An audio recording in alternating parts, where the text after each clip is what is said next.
Yo guys, what's good? What's happening and what's going on? I got martial arts in about 4 hours and I plan on going tonight because, I didn't do a road trip for 5 hours and wasn't super tired. So we're gonna hit it tonight and hopefully it should be good. This thing has been doing that nonstop.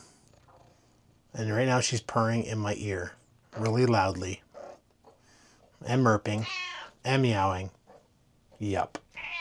So the weather outside's absolutely disgusting. It's wet, it's cold, it's miserable. It's typical of someone who took a week off vacation to go and spend it fishing. And yeah, that's not gonna happen because weather sucks. What's even shittier about this whole ordeal is what's going on for the rest of the frickin' week.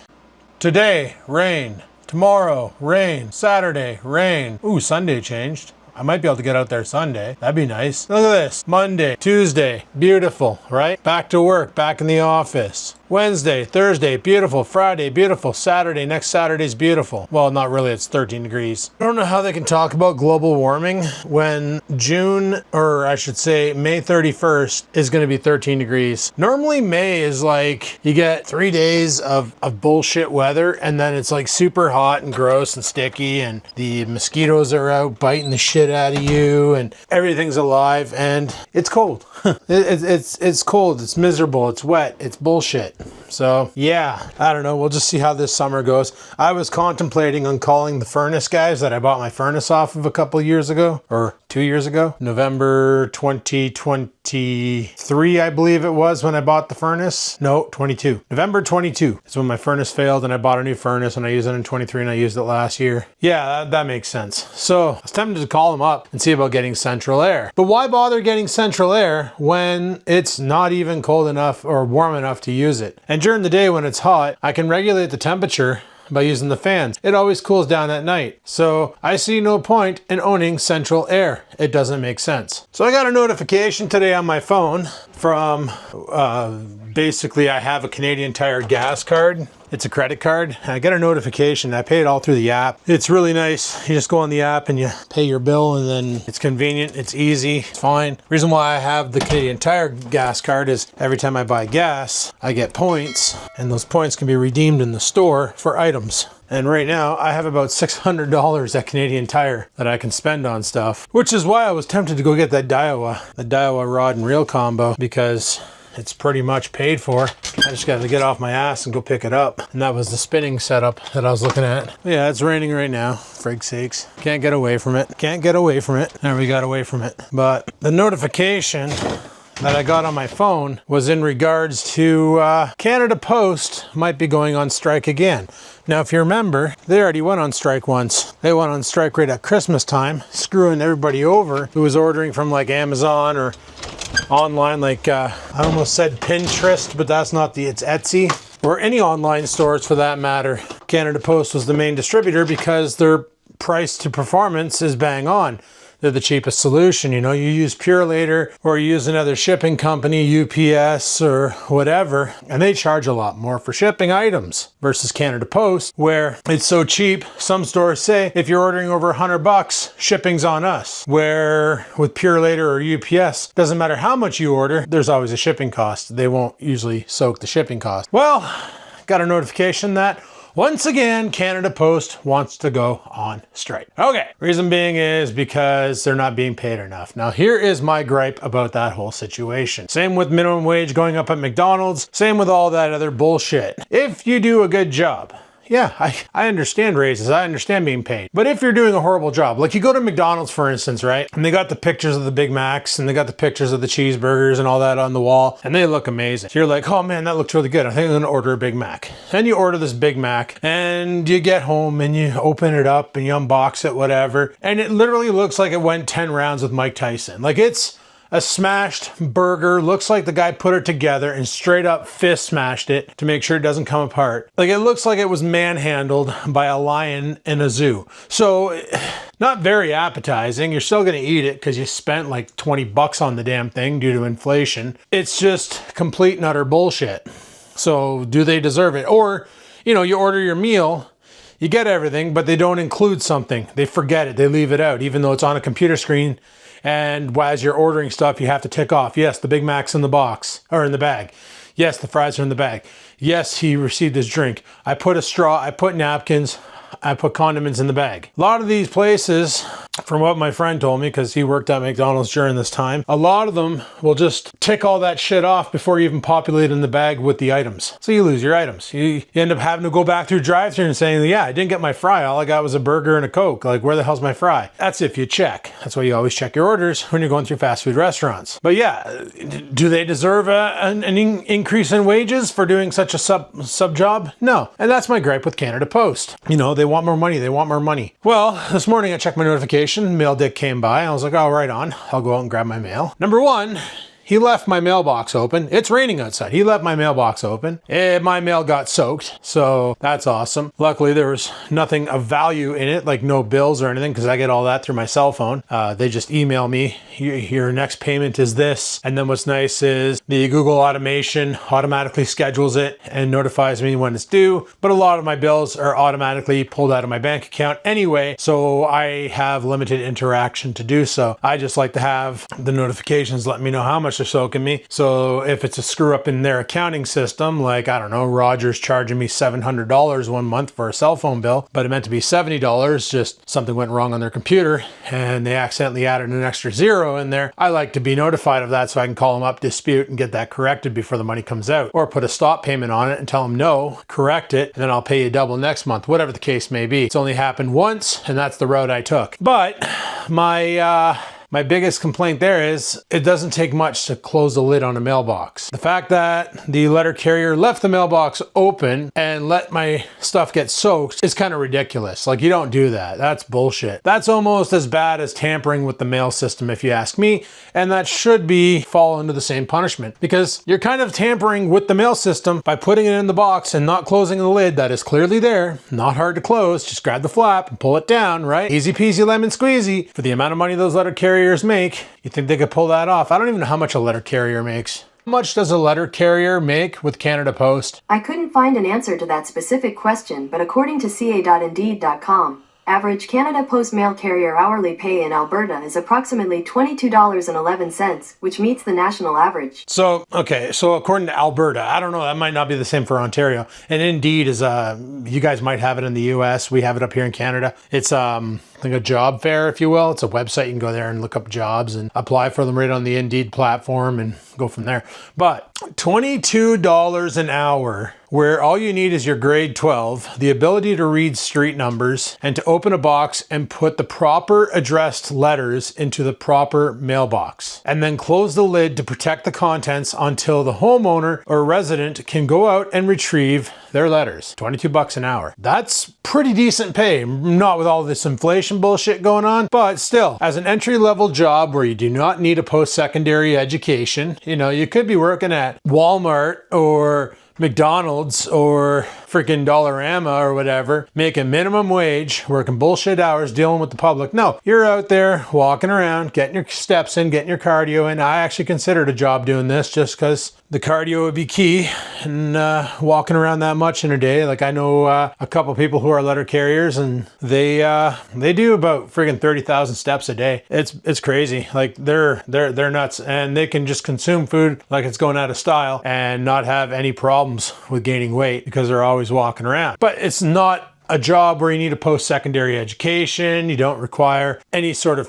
training. You just grab mail, take it to the house, put it in the box. Easy peasy lemon squeezy. And they want to go on strike because they want higher wages. Now, this same thing happened with another company in town, well, another company in Ontario called the LCBO, Liquor Control Board of Ontario. They wanted to go on strike. They went on strike. And you know what ended up happening? Premier Ford decided, well, we're going to get around this whole problem with the LCBO going on strike by putting beer and spirits and wine into every single store that wanted to sell them, as long as they follow simple regulations. And that happened. You go to Circle K's now, they have beer coolers. Some of them, like the one that's located at in my residence, actually has a beer cave. You walk into like a frozen, like a cold zone, walk through a door into a cold zone, and there's beers and all sorts of stuff back there. Coolers, mostly canned stuff. I had to go check it out to see what the frig was going on. I'm like, Beer Cave, they actually have one in the store, and I went back there and went, holy shit. Like, they have cases of beer all back there. Not organized, mind you, but like they had the Busch Lights mixed in with the friggin' Coronas, mixed in with the Labatt's Blues, mixed in with like all the beers.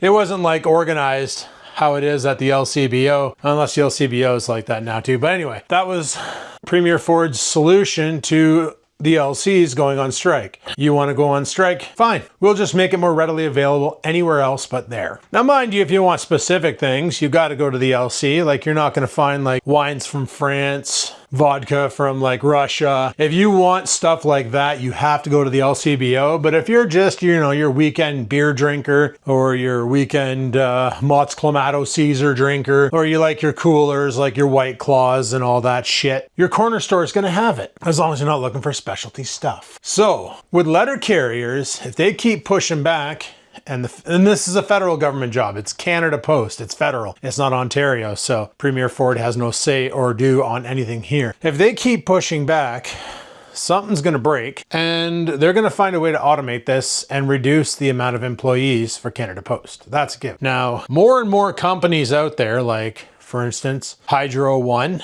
Enbridge Gas, a lot of the credit card companies, instead of sending you a paperback bill in the mail, you can just register your email address and they'll send you an email once a month. Now, I don't know about Apple, but on Android phones, what's nice is the Android will snoop the email, see this bill for this amount. Like, for instance, like my hydro bill is about $80 a month. That's what we call electricity up here. I don't know why, just go with it. Probably because of the hydro dam in Niagara Falls. A lot of our power comes off of that, whatever the case may be. But my hydro bill is $80 a month. So I get an email at the beginning of the month saying your bill is $82.73 and it is due on the 19th of May or whatever the case may be. Google snoops it, adds a reminder in the calendar 5 days prior. So on the 14th of May, I get a post notification on my phone saying your hydro bill is due. Here's the amount, go. But what it doesn't realize is my bank account has already been sapped on the 15th for that amount,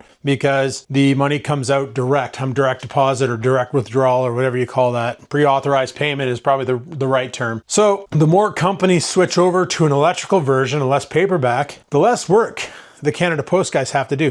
Like, I honestly got my mail today, and like I said, there was nothing important in it. Literally, it was all just, the rest of it I threw out, but I kept one piece. The rest of it was junk like this. Just junk mail. Like adverts from local companies, pizza companies, and exactly that. Just complete shit. So it's not like anything important got destroyed, but it's the fact that bro couldn't take the extra minute or 5 seconds even to close the lid to protect the contents of the mailbox. And they want to raise? Are you kidding me? Pull up. The other thing that's annoying is the fact that out of all the delivery companies I've dealt with, I buy a lot of stuff from Amazon. I buy stuff from different providers, like when I buy e-juice for vaping, which, by the way, I want to quit vaping again, and I'm probably going to be doing that very, very, very soon. Get off that clutch and get back to a no substance living. I think they call it straight edge, but that's a stupid term. Sounds too millennial, and I don't want to live that life. But yeah, when I order my vape juice, it's from a place down in Milton, I believe. Could be Brampton, might even be Brantford. I don't know. I order my stuff from down south because it's really cheap, way cheaper than going to a brick and mortar store here. E-juice has gone up in price a lot since the government's been doing excise taxes. And even though I can afford to vape, I'd rather use that money for something else, like not vaping, like completely get off the stuff. Because if you go to a brick and mortar store now, before a 60 mil used to cost me about $30. Now it's about $55. So that's because the government is taxing the shit out of it, because why not? Make some extra government money through addiction, right? Isn't that what we do around here? Tax the shit out of alcohol. People get addicted to alcohol. Alcohol sales are through the roof. If you think about it, look during COVID. Look at what we had shortages of. Did you guys see a shortage of cigarettes and or liquor? Hard no. There's plenty of that shit going around. However, hand sanitizer, soap, toilet paper, all that stuff that we needed couldn't be found. But there's plenty of liquor and plenty of cigarettes available on the market. Not to mention weed in Canada because it's legal. That was legalized, what, in 2018? I think is when it got legalized. But yeah, so there's plenty of substance abuse stuff, but there was nothing out there for sanitation, which to me is a major concern if you think about it. What's a sanitation cloth? What's it's alcohol, but you're able to make it to drink, but you're not able to make it for hand sanitizers and stuff like that. Kind of made me wonder a little bit. Kind of gave me a little bit of a what's really going on here type thought. That is the way she is, right? Back on topic of what I was talking about. Whenever I order the vape stuff, it comes from Canada Post. When I order my weapons for training, they come from Canada. They get shipped by Canada Post. I have a sign on my front door that says all packages to the side door. Dragonfly, they get it right. They used to be called in telecom. They changed their branding of their name to Dragonfly. They always drop it off on the back porch. Purolator always drops it off on the back porch. UPS drops it off on the back porch. Canada Post, well, I guess they can't read because it'll either end up on the front porch, at the end of my driveway, underneath my mailbox over there, which I guess that's fine. It's in camera view, but it won't ever end up on my porch. It might end up in the mailbox if it's not cluttered with a bunch of freaking junk mail, but they just can't get it right. And that's another reason why I don't think they deserve a pay raise. If they go on strike, the federal government really needs to come up with a solution to get around that. To be like, okay, maybe we need to do something with Canada Post. Now I get it. It's a federal, it's a, it's like you guys have USPS, US Parcel Services. That's pretty much Canada Post. If I order anything from the US and it's being shipped through USPS, when it hits the border, passes the border patrol, what the frig do you call that? The customs. It's instantly transferred over to a Canada Post courier to make the rest of the leg trip to my house. So Canada Post, USPS, same. It's so annoying. Like they just went on strike in the fall, actually at Christmas time, which caused a lot of problems for a lot of people because they were ordering presents online for their kids, for their loved ones, whatever.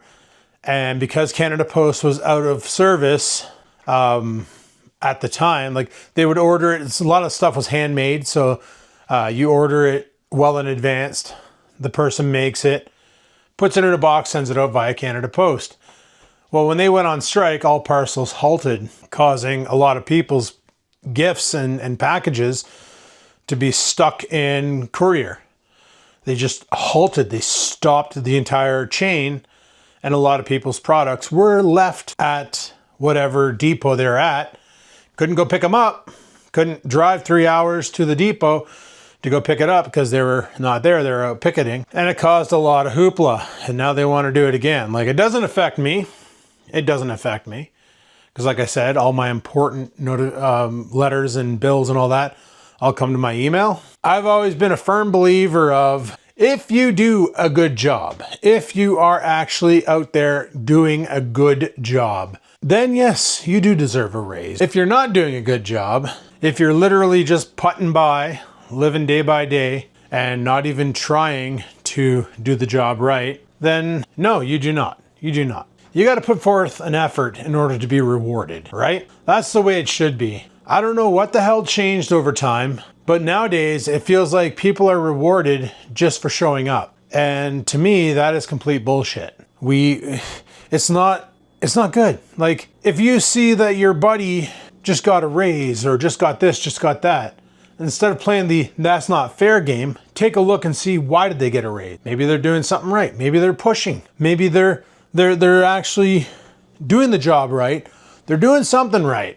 For someone to take a look at them and go, hey, you know what? This guy's really good. Be ashamed to lose him. Let's give him some extra money an hour so that he doesn't consider, moving on to another job. But no, what ends up happening is people complain, bitch, moan, and then finally they get the same thing. And that's the society we live in now. That's what's annoying. Like, it's crazy where people are trying to compare Canada Post to like Purolator Courier. Oh, but Purolator couriers make $25 an hour. Why are we only making 22? Well, Purolator is part of Canada Post, but they're more specialized. They just deal in packages, not letter carriers. But it's like USPS, or sorry, UPS. That's a private organization. That's not Crown Company. That's private.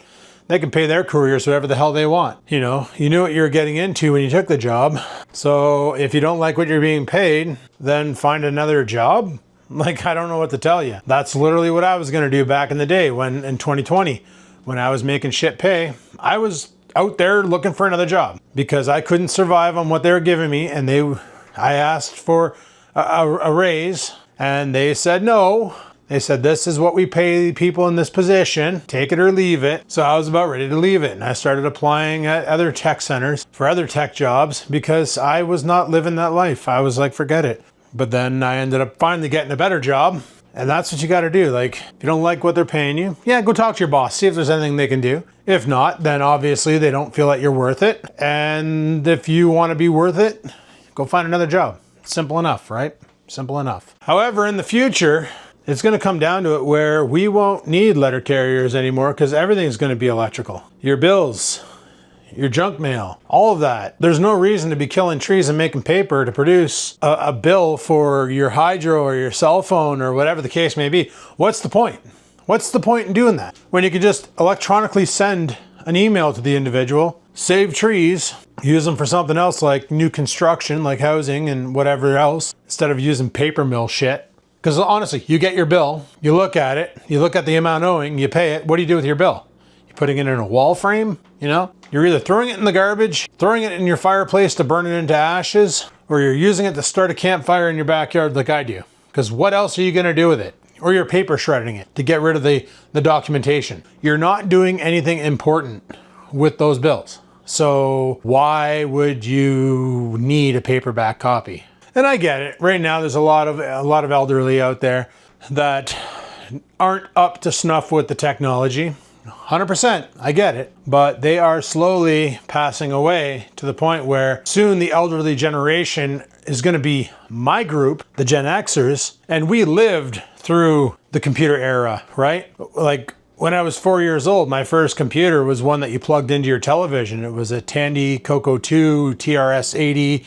And I believe I do still have it. It's in I kept the computer. Does it work? Yes. Do I have a use for it? No. But it was a Coco 2 from Radio Shack, plugged into the television, and you could code in BASIC on it and play video games. That's about all it was good for. Didn't have a hard drive or nothing. You know, a lot of people had the Commodore 64 that were my age as well.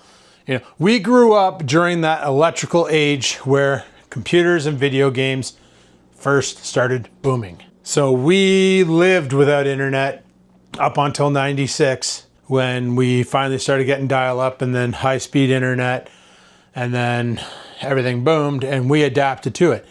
But the generation prior to me, like my parents' generation, they lived through it, but they still have problems with it because they didn't spend a majority of their life with it. The majority of their life was manual labor and stuff like that. So this whole, like mom and dad have adapted to getting the electrical, like emails with their bills and stuff. But like my grandparents, if they were still alive, they would never have been on that wagon.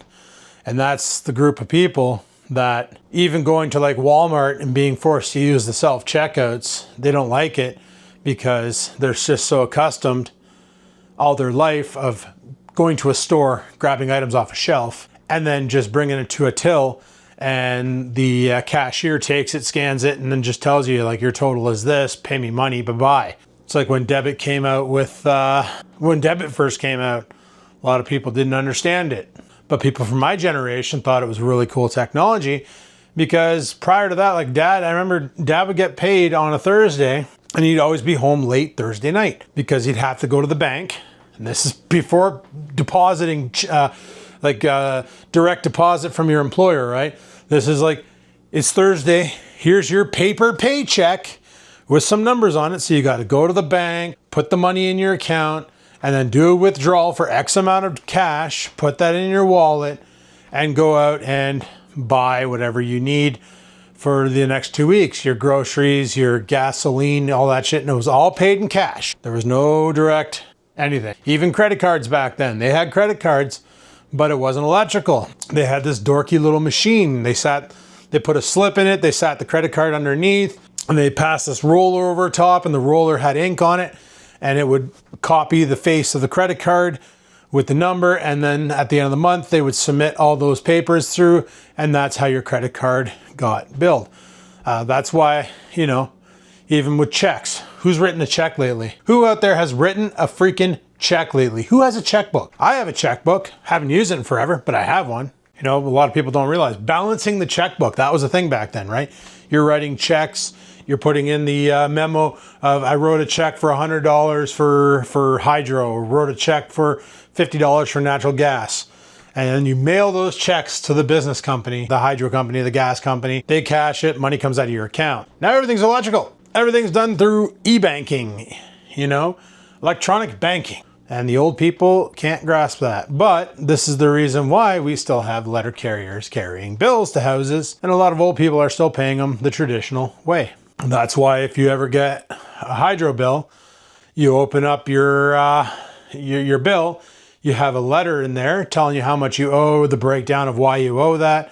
But then also in that envelope, there's a smaller envelope that's pre-addressed, prepaid back to the hydro company. And all you have to do with that is you include the receipt off of the bill of how much you owe, a check, drop it off in a courier box to send it out, and then your bill is paid. And they say 5 to 7 business days. They still do that, but that's going to come to an end gradually when they force everybody over to electronical. But the problem is we still have a lot of people that still use that old method. But once they're gone, then they can completely redesign the system, and Canada Post will literally just be a company that delivers flyers for HelloFresh and, you know, pizza companies and sales flyers in your mailbox. That's about all they're going to be doing. Nothing important, nothing you can't get on the web, nothing you can't go on Flip or Reebee to look at. So that's why I say, if they keep pushing, it's going to end up becoming a thing where they're no longer needed, and houses will no longer have a mailbox because door-to-door mail will become a thing of the past. And if anything, it'll be switched over to a community mailbox for locations, and you'll have to go up the road to a box with a key, open it up, and grab your mail. But yeah, I don't get it. But at the same time, it doesn't affect me. And that's something that, after going down and visiting Chris, crazy British bloke, you know, we got talking about all the shit going on in the world. And he's like, what does it affect you? And I'm like, honestly, none of it affects me. And he goes, exactly. So who cares? And I'm like, you know what? You're right. Who cares? Who cares? So Canada Post going on strike, I don't see any problems. Like I said, I get all my shit sent to me through electronic, and that's working out fine. So no freaking big deal on this end, boys. But anyway, figured I would make a quick rant about that because that's kind of fun. Tonight, like I said, I have martial arts at, I gotta leave here at 5:30, be there for 6 till 7. And then afterwards, I might do some streaming. I've been doing a lot of streaming lately because it's fun, and I got that computer finally working right. So why not, right? Anyway, guys, I'm going to shut her down here. So thanks for watching. Let me know what you think of the Canada Post strike. Does it affect you? Doesn't it affect you? Is it you don't care? Are you a letter carrier? Can you prove me wrong on anything I said? I tried calling Canada Post about the letter carrier leaving my mailbox open. Pretty sure those complaints fell on deaf ears because after I did it, it just happened more frequently. So whatever. Luckily, there's nothing important in there. So apparently complaining just causes them to do it more often. So that's usually why I take the stance of not complaining to the organization and ranting on video instead, because why not? Anyway, thanks for watching. Hopefully you enjoyed. If you did, hit that like button. Any questions, comments, concerns, down below they go. Yeah, guys, until next time, peace the frig out.